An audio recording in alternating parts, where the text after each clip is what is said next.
Okay, so this is my third project using the Min Treat Bag Thinlet die. Okay, so this is going to make a little square box for me, as opposed to the other sort of rectangle box and the Min Treat bag.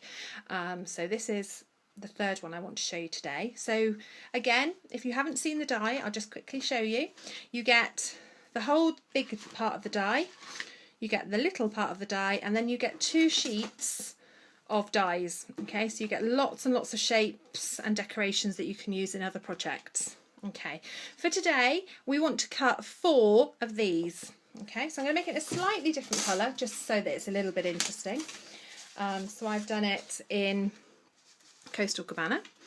Okay, so you just want to cut 4 of those and put them to one side, and then you want to cut yourself a little square of card that's the same shape, and this card, what I've cut it to is 7.5 centimetres squared, and I've scored it at 1 centimetre.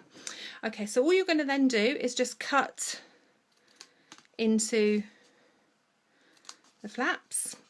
Now anyone who knows me will know that my preferred way of cutting either side of the flap is actually to take a tiny little piece out every time. Okay, so you carry on and do that. It just means it's much easier to get a box that's square every time without having to be too accurate, and I'm not accurate, as most of you will know.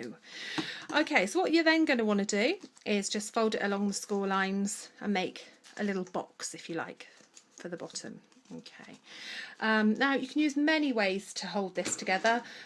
I'm just going to pop a glue dot into each one so it's lovely and quick and easy because you're watching me.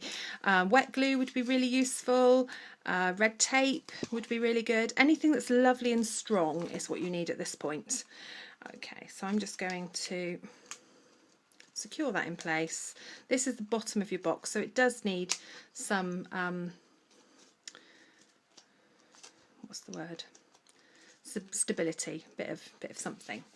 Okay, so the next thing we're going to do is we're just going to fold along all the score lines, and we want to join these together. Now it's up to you. Again, you could use wet glue, you could use red tape, you could use whatever you wanted to. For the quick and ease of you watching what I'm doing, I'm just going to use a little bit of snail. Now this will not stay together, so it is not something I would recommend that you do at home. You definitely want to be using something stronger than snail for this. And then all you're going to do is you're just going to pop it together. Okay, and then you're just going to move on to the next one.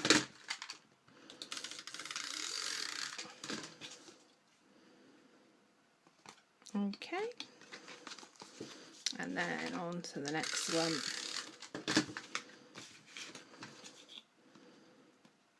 Okay, and then on to the last. Before you do the last one, actually, just remembered there, oh, that is on the inside, that's a bit rubbish. What you want to do is pop some red tape around the inside. Now, much as red tape is not my favourite thing to demonstrate with, this really is the easiest way of doing it. If you glue it with wet glue, you're going to get, well, unless you're very accurate, you're going to get into a bit of a sticky mess. I would get into a big sticky mess. So I'm going to use a bit of red tape. And you just want to go all the way around. Fantastic. And we'll just chop that off. And then what we can do, you'll notice I've just run my finger along the red tape, and that's because the red tape is pressure released. It just means that we can get it out easily. So then I'm just going to pop, see what I'm doing? Yep. Okay.